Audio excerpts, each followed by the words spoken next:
അപ്പോ നമ്മളിപ്പോ ഉള്ളത് ഷീജ ഷഫീഖ് ബോട്ടിക്കിലാണ്. അല്ല ഷീജ, ഇതിപ്പോ ഷീജ ഷഫീഖ് ബോട്ടിക് ആണോ ഷീജ ഷഫീഖ് ട്യൂഷൻ സെന്റർ ആണോ? കസ്റ്റമർ വരുമ്പോ ഷീജ ഷഫീഖ് ബോട്ടിക്കും, കസ്റ്റമർ ഇല്ലാതെ വരുമ്പോഴത്തേക്ക് ട്യൂഷൻ സെന്ററും ആണ്. അതാണ് ഒരു അമ്മമാരുടെയൊക്കെ മൾട്ടി ടാസ്ക് എന്ന് നിങ്ങൾ കേട്ടിട്ടില്ലേ? അതാണ് ഞാനിപ്പോ ചെയ്തുകൊണ്ടിരിക്കുന്നത്. ഇവിടെ ഷോപ്പിൽ വന്നതാണ്. അപ്പൊ കസ്റ്റമർ ഇല്ലാത്തത് കൊണ്ട് നമ്മള് മോനെ എഴുതിപ്പിക്കുന്നത്. അപ്പൊ ഇപ്പൊ ട്യൂഷന് പോയിട്ട് വന്നപ്പോ അവന് കുറെ അധികം ഹോംവർക്ക് ഉണ്ട്.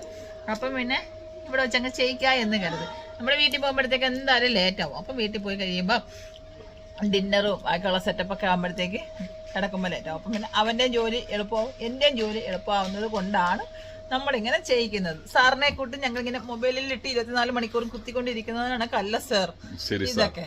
ശരി ഹെഡ് മാസ്റ്ററെ. അപ്പൊ എന്തായിരുന്നാലും നമ്മളുടെ ഷീജ ഷഫീഖ് ബോട്ടിക്കിൽ വന്നു കഴിഞ്ഞാൽ നമുക്ക് അത്യാവശ്യം അടിപൊളി ഡ്രസ്സുകളും കിട്ടും. പിന്നെന്താണ്, ഇതുപോലെ ലൂസ് ബേബിയുടെ വിദ്യാഭ്യാസവും കാണാം. ഓക്കെ.